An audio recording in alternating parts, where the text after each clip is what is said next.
next session is all about the entrepreneurs. So we're going to be speaking to four founders who've all raised different rounds in the last year. So all of these guys have gone through the process of prepping for and acquiring capital successfully to scale their ventures in South Africa and into the rest of the world. So I'll quickly ask Sam and Warren and Greg and Antoine all to join us on stage here. Let us get the guys on. Give it another minute. We're at 3 for 4. Hey, gents, how are we doing? There we go. How's it? Good to see you. Antoine, I see you're listed as Warren as well. I don't know why, but cool, I take it. Huh? No, no problem. Gents, it's wonderful to have all of you on the call. I'm really excited to chat to all of you. I think you have collectively got so much experience to share with all of the other entrepreneurs who are either going through their own raises or prepping for their own raises. So thanks for being here and taking some time out in your kind of crazy schedules to share with the crew. Great. So what I'll do just as a first step, I just want the audience to get to know all of you guys a little bit. And because you're all founders, I thought an elevator pitch would be an appropriate way to ask you to do it. So I'm going to give each of you guys just like a kind of a 30-second, maybe max 1 minute intro of yourself and the intro of your company. We just want to quickly hear that impressive elevator pitch that you guys have built. Greg, will you fire us off? Will do. Greg Chen, I'm the CEO and founder of Mobiz. Mobiz is a marketing software as a service that enables users to create hyper-personalized digital engagement at zero data cost to their customers. The average person sees and ignores more than 6,000 ads a day. Mobiz essentially gives businesses the superpower to go beyond ignored. In South Africa, we are the only direct marketing software that achieves data-free commerce for our customers.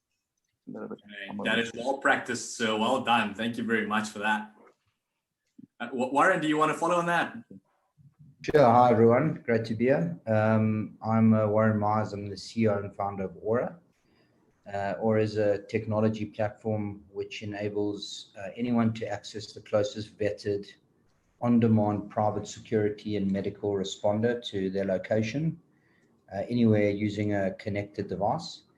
And our vision is to create a world where everyone is safe by rolling out a digital 911 platform across emerging markets. Thank you, Warren. Wonderful work you guys are doing. Sam. Hey, hi there. My name's Sam. I'm the founder of Senmark. I like to more describe myself as a mildly charming nerd. And I solve a problem in email, right? So right now, there's a problem where a cyber criminal can send a mail from you. They can also send one from the president of South Africa. And this problem is called spoofing and impersonation, right? Where cyber criminals can send a mail from just about any organization in the world. We stop that problem and we stop it globally. We help organizations protect their staff, their customers, their suppliers, the whole world get protected from impersonation and spoofing. That's what we do. Thank you, Sam. Thanks for that. It's great for everyone just to get to know you. I can personally attest to the amount of emails that have been sent from my account to make a payment on behalf of outsourced CFO. It does absolutely happen. So a very valuable problem that you guys are tackling. Antoine, last year for you. Yes, I'm Antoine, originally from France. I'm the co-founder and CEO of FundChatbot, a technology business created in South Africa. Specialized in creating conversational AI solution for the financial industry. Our ultimate goal is to create the broker agent, digital broker agent, completely automated, or the digital banker, completely automated, available on your favorite app like WhatsApp, web, and Facebook. And we are growing now. We started in South Africa. We have a active presence in 4 countries, Europe and Africa, and growing quite rapidly. 42 in the business. I remember last year, same time, we were 15, so it's growing quite fast. But exciting time, and thank you for the opportunity to speak about capital raise, a proper art to do and to achieve in Africa. Oh yes, no, you can say that twice. Thank you very much for being here with us. Guys, so yeah, thanks for the quick intros on yourselves and just the companies that you play captain for. It's really exciting to hear all of those stories, and I can hear those pictures up in practice. That's nice to hear. So I guess what a lot of people in the audience would love to hear about is just the actual transactions that you guys did, right? Like what was the deal like? Like what was it all about? Like why was it raised? What are you going to do with that capital? Kind of what's the growth strategy from here? So maybe Sam, can I give you the floor first? You guys raised the round from Kalon, right? Yeah, and we're actually in negotiations for some other rounds as well. Yeah. So you're asking me like, why did we do it? How did we do it? All of those sorts of things. I think the main reasons is we spent a lot of time building a product and creating a business, and then when we want to take that product to market, there is a lot of reasons for doing it incredibly fast. And that's what our purpose for the money was. How do we take this business from something which could be totally self-sustainable and work, but how do we do it super fast? So most of our money is all about commercialization, hiring sales teams, marketing strategies, and taking our product to market much faster than we could have done in the past. Does that answer your question? That's perfect. No, thanks for sharing that. Warren, I'm going to jump over to you. You guys raised a round from Havik, right? Yeah, so we our history of fundraising is this is my second startup, and we funded the first kind of seed round internally with me and my original company's partners that dried up quite quickly, and then we've taken 2 rounds out of Havik, being great partners, and also looking towards a Series A now. So that's really our history. I'm going to get into a bit more detail of it if you need, but that's the summary version. Brilliant. What are the expansion plans that you guys have in mind for these raises? Yeah, so quite similar to what Sam said, we've proven out some good product market fit in SA, and we're solving a problem where millions of people can't rely on public services for critical services. And we are looking now to rinse, repeat the model across all countries which have that similar ecosystem constraint, where there's poor public services, really, which generally are paired with big private sector security and medical response companies, and we just aggregate everyone and put it together onto a platform. And like what Sam said, the pace at which you do that is important. Otherwise, your first move advantage becomes not an advantage; it becomes a disadvantage. Sure. So yeah, we're live in Kenya. We've got a team setting up a couple of other markets, even though COVID's not being helpful with that. But we're raising now to go and, as I say, we feel like we've gone from 0 to 1, and now it's really about taking that one as high as possible. Get it to 100 as fast as you can, sir. Greg, can I ask you? You guys have raised close to the region of 2 million, I believe, and Kalon and Havik are both involved in that structure. So very keen to hear as much as you can share about your fundraise journey, what it's been like, and what the expansion plans are that are on the cards. Awesome. Yeah. So again, I'm going to copy Sam. Very, very similar. The one thing that we are doing specifically is that the previous round, the round that we raised a year ago with Kalon and Havik, was very much to fill in the both product and commercial deficit that we've gone through. Similar to Warren, we bootstrapped, so basic breaking even, and that means that there's a lot of room to improve and grow. And a big part of the capital raise was for a new market discovery, specifically in the US, and as well as launching into the SMB side of things. So we mainly cater for enterprise customers in South Africa, but from the middle of this year, we'll also be launching into the SMB market, both in South Africa and in the US. So we're currently raising another round to basically catalyze our SMB growth, both in the US and in South Africa. Sure. Okay, so that's interesting. I think it's very much the South African entrepreneur journey, right? There's a period of bootstrap where kind of early stage seed funding, angel rounds aren't that accessible. So most entrepreneurs bootstrap to some extent for their first couple of years, but there comes a time when it becomes critical, especially if you're a tech kind of company, that you have to make a choice. Is it either, you know, hold on to equity and grow organically? Some companies have done it successfully over a 25-year period, or take the other route and just raise a couple of rounds of capital to grow fast and take new markets, which, yeah, you guys have all kind of tackled. That's really amazing. Antoine, over to you. We'd love to hear about your raise. What can you share? You guys have done, like, I think also in the region of $1.6 million relatively recently. That's hit the news. Congratulations. And yeah, we'd love to hear as much as you can share about that. Yeah, we've gone through the exercise of raising capital quite a number of times with an angel investor. Initially, when we bootstrapped the business, we needed some, as we call it, like love money, to start really getting a little bit of traction, because it's really hard to raise with institutional investors without having revenue, having clients, having a team. So it's kind of critical. There's not much seed investors available in the continent. And the last raise we conducted was initially very similar to Greg, like get the right level of product, right level of team, being able to scale up. But we decided quite recently to use a part of this capital to explore new markets. And that's why we're now operating in different regions. We benefited from this kind of new way of working due to the pandemic to start like being positioned elsewhere and scale that up over time, because we realized that in order to raise a future round, in order to potentially close a Series A, we needed to have traction overseas. Being only in South Africa limits the reach of certain big capital raise investors, the South African rands, the South African Reserve Bank. All those kind of challenges are limiting the access of capital into the region.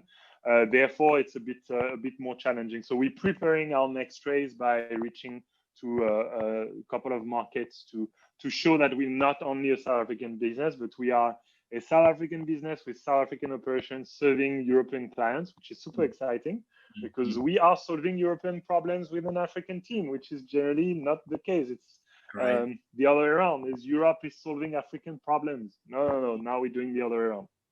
Love it. I must say, I'm making a note here on the term love money. That's a really good way to talk about the first fundraise. Yeah, I think what really broke this open for me is I not too long ago I saw a stat that just had the GDPs of all the countries and all the regions mapped out, and in South Africa is less than 0.25% of the global GDP, which is quite interesting. So then, you know, the market is big in an African context or an emerging market context. But if you think of the rest of the world, you're less than 0.25%. If that's your whole market, it's going to put a big ceiling on the company. So interesting that all of you guys have already identified that and said, look, we want to build for the rest of the world or for a different major region.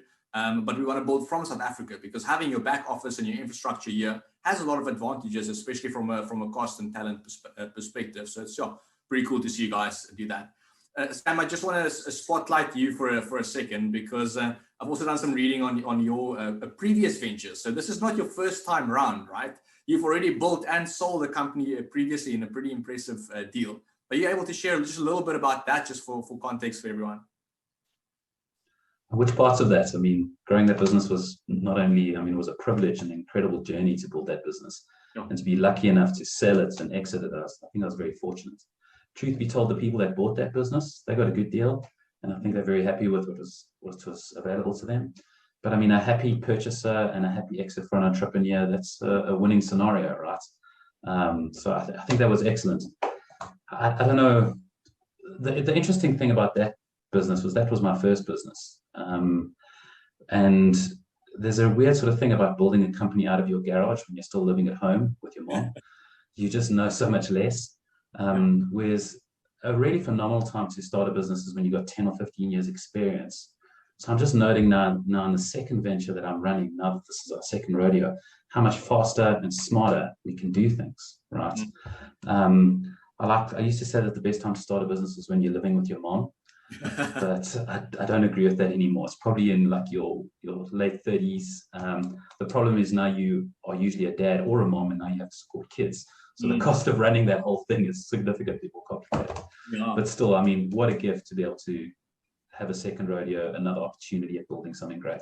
what a gift. Brilliant. No, I'm sure it's going to fast forward your process so much. It's really exciting for me to see a lot of entrepreneurs come back now for second times. Guys who've done major exits all across the country and the continent, who are now, either coming back as angel investors and or new founders, again, starting a new business, new opportunity that they're going to run with and contributing to the ecosystem like that. I think when you've got guys with that level of experience coming back into business, it'll be, like you say now, a different roadmap that they will go through their raises and through towards exit, which is pretty cool to see.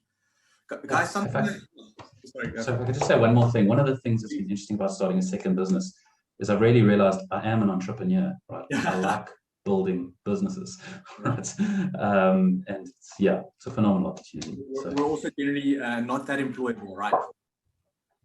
Who knows? The people who've employed me tell me if I'm employable or not. So, cool. Guys, I think there's always a lot to learn from the biggest challenge that you faced in the fundraise, in anything in life, I guess, but specifically to your fundraising journey or your last or your biggest round of capital raised to date.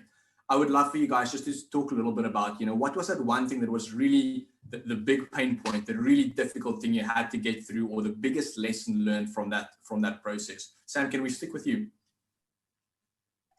Yeah, I don't think that it's actually, if you have a great business and you're a good team, your chances of raising capital are actually quite high, right? So I'm actually going to be super boring. The hardest thing about raising capital is mostly all the paperwork. And all the legal, right?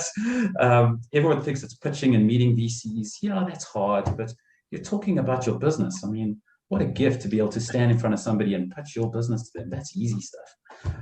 So I really encourage people, get some good lawyers, get it done as fast as possible, because there's deal momentum, which you got to hold on to. If that takes too long, you'll lose the deal. Get good lawyers. Right? It's like, I don't know if everybody else agrees, right? Greg, what do you say? I never disagree with Sam. I've come to learn that's not a good thing to do. It's not a wise thing to do. He's the smartest man in any room. Don't say that. I think, yeah. I think just above what he's saying is that specifically in South Africa, if you have a good business, fundamental, great team, you will find capital. And I think maybe that lies the biggest hurdle, is that how do you find a smart capital? I was extremely lucky to be in touch with Clive and Ian from Kalon and Havaic, which both has really helped us along. But as much as the investor will do due diligence on you, you also need to do due diligence on them, right? A lot of them make a lot of promises, but at the end of the day, it's the ones that do, because you're getting a partner. It's like getting married, right? I'm not saying anyone who wants to get married. Yeah, absolutely. It is a marriage. That's my 2 cents. Yeah. Thanks. No, thanks for that. Warren, biggest lesson or biggest hurdle you had to cross to get through it?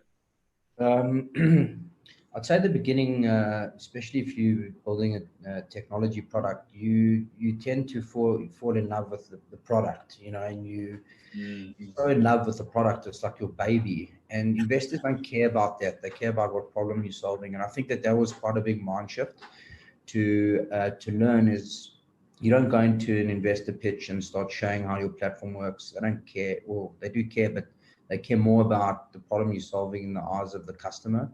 And that mindset shift was quite important. And the minute we kind of learned that, like the guys are saying, if you've got a good product that's solving a great problem, and you know how to distribute it well, like you'll get funding, So that was something that I had to learn early on, and it was a huge help. Great, thanks for that. Anton, you have the floor last. What can you add to that? What was your biggest hurdle to get over, or the most difficult thing, or the best lesson from the process? Yeah, so I agree with all of you guys, and don't want to repeat that, but I think one of the key learning for us this year, we managed to raise a round without meeting our investors. Oh, so wow. We didn't meet them face to face. We only had digital engagement because of the situation. They couldn't come to South Africa because they're based in Europe. And one of the key things that made them, or like that, because this fundraise process is all about building the trust. You're telling a lot of stories, you're telling a lot of elements, and they need to believe in you. They need to believe in the man, in the company, in the team.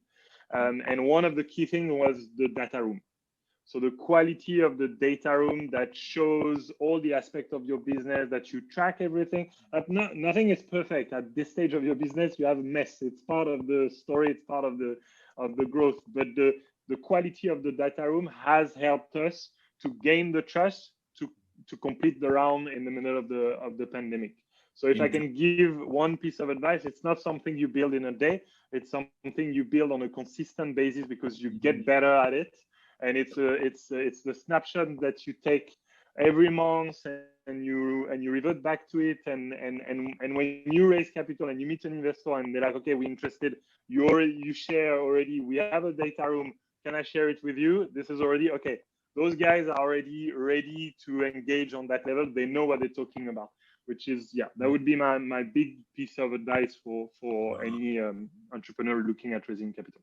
No, that's brilliant. I think I can hear the experience from your process coming through there. Also, when we work with entrepreneurs going through a fundraising preparation process, one thing we also spend a lot of time on is making sure that due diligence drive is really solid prior to meeting the investor, because that first impression, if you can, after a positive meeting, send them a drive access, and it's rock solid and everything is there, the impression you make is massive. And I think it was Knife Capital research a couple of years ago that said it's a 14% shift in the final price in terms of how strong is your due diligence and your data room. So that, if we're talking a multi-million-dollar kind of company all around, then 14% is quite a lot of bucks into your pocket or out of your pocket in terms of that raise. So yeah, great. Thanks for that share. That's hugely valuable, guys. Thanks for that. Maybe one more thing. Sorry to interject, but another thing in the capital raise that we learn is it's a number game. So you can't hold only 3 investors in your process and hope that one is going to convert. You have to engage with hundreds. You have to get dozens of meetings to get potentially one. The African game it's an investor's market. It's not a startups market. So you need to build that momentum, as Sam was saying, to get the traction and hoping to get a bit of competition, even though it's going to be rare to have competition on deals and more like combination of investors putting the money together. But yeah, so numbers game. That's probably also why you guys have multiple investors in your latest round, right? Yeah. Actually, one new, and our so Clive and the team from Compass followed on. So we had one new investor out of 3, including 2 that. Sure, guys. So I mean, I think this is really cool. I have so many questions I want to ask you guys. Maybe a quick one we can get through is just from an expectation for entrepreneurs on the call who still want to go into a fundraise. The timeline between when you meet your investor for the first time to when you actually have money in the bank, post deal, post contracts, post everything. Can I just get an indication in months or years if necessary? What were your latest experiences, Greg? I would say I don't have a lot of experience. I would say give yourself at least 6 months minimum. I do think that it is what Anton says. The better quality your data room is, that will save a lot of time. So I think the more mature you are, the further around you raise, the complexity increases. But I do think the time to raise probably lessens, and maybe it's because you're always raising. We always in a meeting with investors, you don't really stop, right? So, but if you're starting the first time, 6 to 9 months, I would say. Thank you, Warren. What's your experience of timelines? Yeah, I think 6 is a good average. I don't want to repeat, but quality of data room and the kind of the pace or the rinse repeat you kind of have with the same lawyer, that's helped us a lot. Try and find a good relationship with the legal team that understands the business, and subscription agreements just are kind of like a lot easier to replicate than moving across to different lawyers all the time. But yeah, I'd say about 6 months. It also depends on the investor. Some guys have got 3 or 4 internal investor committees. There's a lot of the difficult question to answer based on quite a few. It also depends on which round you're at. If you're an angel, you can go and have a dinner with someone and they like it, and you've got money in your bank account in a week. But I'd say like the stage where we're at, it's you got to start thinking like months in advance. Yeah. Anyone else with different experience? 6 to 9 months seems to be kind of like an expectation. Sam, Anton, what have you guys experienced? I think there's two parts that you always need to think about. So like, there's a whole bunch of work that you got to do to meet investors, pitch your business, all of that sort of stuff. And that's that's like a sales job. You got to do a minimum of 3 months, 3 to 6 months of pitching your business, right? Now, once some investor said, I like you, and they give you an offer to purchase or a non-binding offer to invest or something like that, then you're looking at about 3 months to actually close the deal. So like what you've actually got a non-binding offer. That's why I think there's two parts to this, right? Yeah. So for me, 3 months of post yes, 3 months of legal. That's usually about right. Yeah, on my side, I would be a little bit more conservative and say more 9 months than 6 or 3. From my experience, it can go quicker, but as soon as you have a new investor, and it's really challenging because it's not like 6 or 9 months where you just need to maintain your business as it is. You are making promises that the business is going to grow. You must show that progress. So you must be ready to handle a capital raise by doing a lot of meetings and meeting a lot of people and doing all of that, plus maintaining the growth of the business. Because when you have this first snapshot of saying, this is where we are, this is where we want to be, with your money, you don't get the money straight away, and you still need to show that growth over time.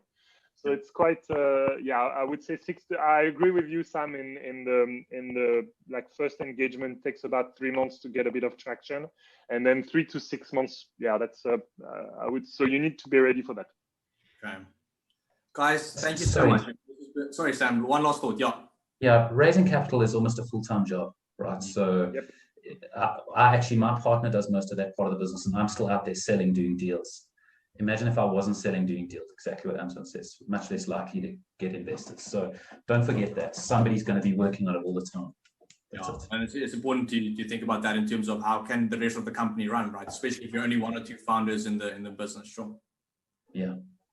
Okay, guys, we're 1 minute over. I'm going to have to cap us. I see the audience. Someone in the audience said they can listen for hours. I feel like I can, just absorb, experience from you guys for hours. It's been really fun. But thank you for sharing these high impact nuggets with all of the founders and investors on the call today. I'm sure it was very valuable for a lot of people who have not gone through their own process or have only done it once or twice and are thinking about it again. So thanks again for your personal investment in the session and the time. And best of luck with all your companies. We are going to keep watching that growth story. Good luck.